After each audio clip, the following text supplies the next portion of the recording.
Thank you, YouTube, finally. Okay. YouTube sucks so much right now. Like, fucking hell. I honestly hate YouTube right now. Good, and it's going good. Okay. Okay. I need to calm down. So, let's get back to where we were, the hide behind. So, this is what it looks like. It kind of looks like a dog.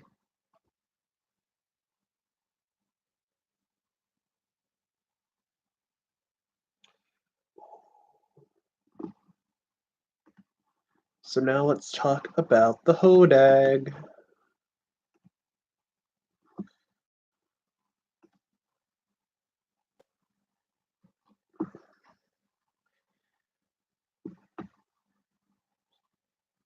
Okay, so the hodag is a creature found in the city of Rhinelander in northern Wisconsin.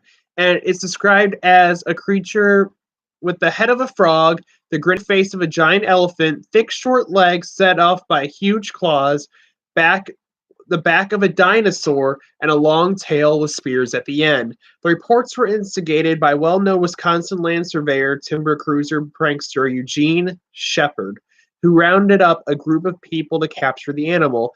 The group reported that they needed to use dynamite to kill the beast. A photographer of the remains of the charred beast was released in the media. It was the fiercest, strangest, most frightening monster ever to set razor-sharp claws. It became extinct after its main food source, all-white bulldogs, became scarce in the area. However, the hodag was later proved to be a hoax, and now it's just sort of a symbol of Wisconsin. And in front of the Chamber of Commerce, there is actually a very cool statue of the hodag that I want to visit someday.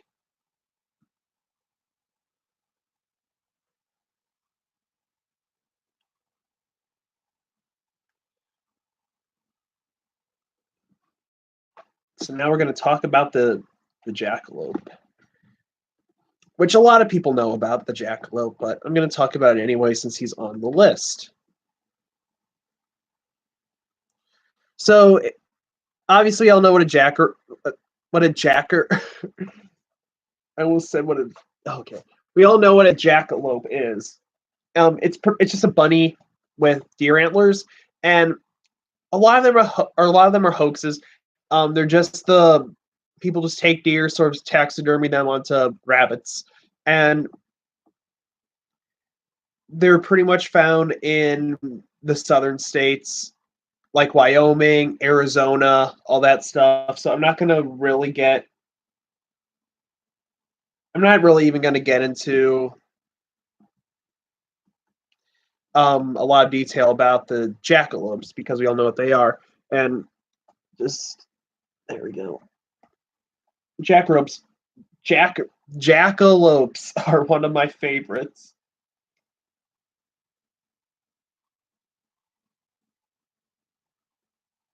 Also, the Jersey Devil is on the list as well, and I did a whole video talking about creatures in New Jersey where I talked about him. However, like I said, yes, he's on this list. I'm going to talk about him. So, Jersey Devil is probably one of the most famous creatures, like famous cryptids, honestly. And it's described as like a creature with the body of a kangaroo or the body of like a kind of like a wyvern-like creature with a goat or a horse head and bat wings and horns and small arms with clawed hands and cloven hooves and a forked tail. And it's said to move quickly as it flies through the air, emitting a high curdling blood like like a high pitched blood curdling screech. And it was allegedly given birth by this lady named Mother Leeds, who was also known as Jane Leeds. And she was giving birth to her third teen that let this one be the devil. The baby was born normally. However, when the baby was born, it just started to transform into this creature. And there were some stories that killed everyone in the room, or other stories where it flew out of the room. And it just lives in the Pine Barrens now as a creature that people hear in the night and they see.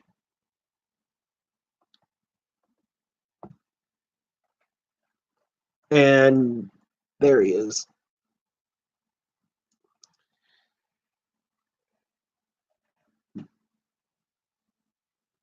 So now let's talk about the side-hail cougar. So side-hail cougars, they're mammals that dwell in burrows, kind of like on the side of cliffs, and they lay eggs, and they're usually up to six lay. When the eggs hatch, they're usually up to 6 to 8 pups a litter. Since the cougar is footed for hillsides, it cannot stand up on level ground. If by accident a cougar falls from a hill, it can be easily captured or starved to death. When a clockwise cougar meets a counterclockwise cougar, they have to fight to death since they since they can only go in one direction, since they can't stand upright. The formation of terraces have been attributed to cougar activity. Cougars are said to have migrated from the West New England, a feat accomplished by a pair of cougars who clung to each other in a fashion comparable to a pair of drunks going home from town with their longer legs on their outer sides. A Vermont variation is known as the Wampufus. It was reported that farmers crossbred them with their cows, and they could graze easily from mountains. So these guys are really weird. There is a side hail cougar.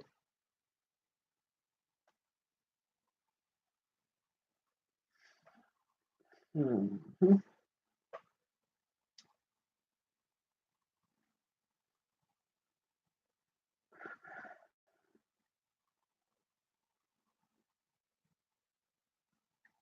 All right, let's talk about the snallygaster next. Okay. So the snallygaster is kind of like this dragon creature. Um, it hangs around Washington D.C., Maryland, and just pretty much the areas around those places. And the area was settled by German immigrants beginning in the 1730s, and the creature terrorized them that they called a Schnellergeist, meaning quick ghost. And eventually that turned into Snallygaster. And it was a half bird creature with features of a siren with nightmares features of demons and ghouls. The earliest incarnations mixed with half bird. Wait, oh, the snallygaster is depicted as a half reptile, half bird with a metallic beak, with razor sharp teeth, and occasionally with octopus like tentacles coming out of its mouth. It swoops silently from the sky to pick off its victims. The earliest stories claim that the monster sucked the blood of its victims. Seven pointed stars, which is why you see them on these buildings, which reputedly kept the snallygaster at bay, can still be seen on the local barns. And Joseph McCarthy was even involved at some point in the hunt, trying to get about with the snallygasters. Theodore Roosevelt, a young Theodore Roosevelt, went to go hunt the snallygasters, and their only enemy is the Deweo, and they would fight to the death. And the Deweo is kind of like this mongoose creature,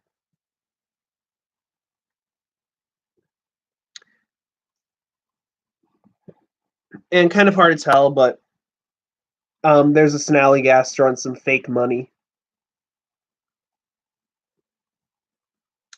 Well, it's not a lumberjack creature,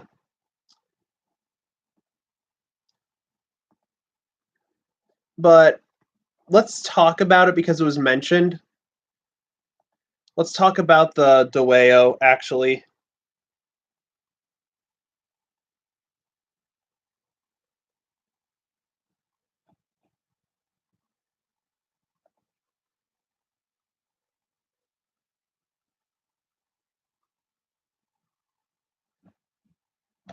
Yeah, so the Dewey was kind of like this mongoose-like creature that was said to fight the Snallygaster. And let me actually show you guys a picture of what this little fuzzy friend looks like.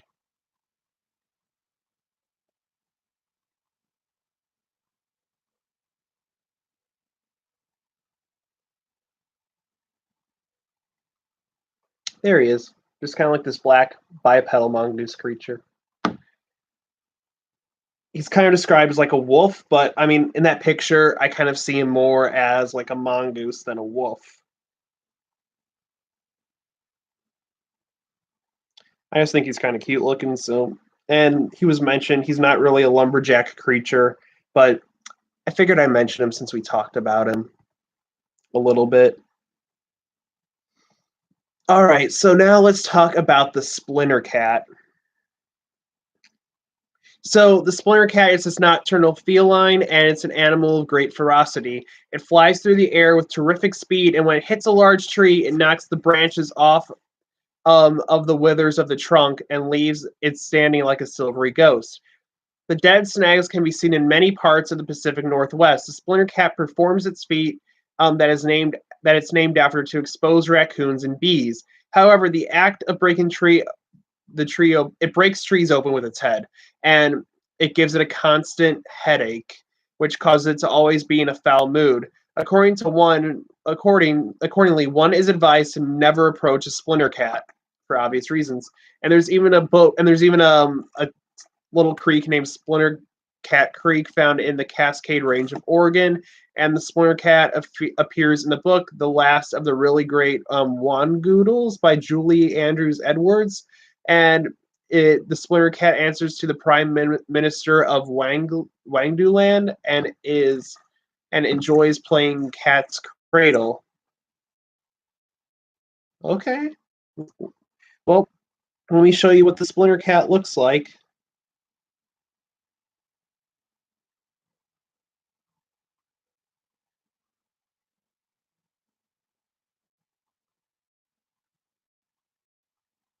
I typed it in like a website.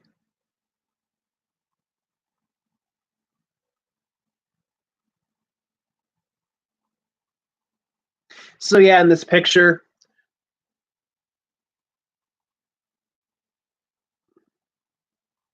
in this picture, um, you can. God damn it!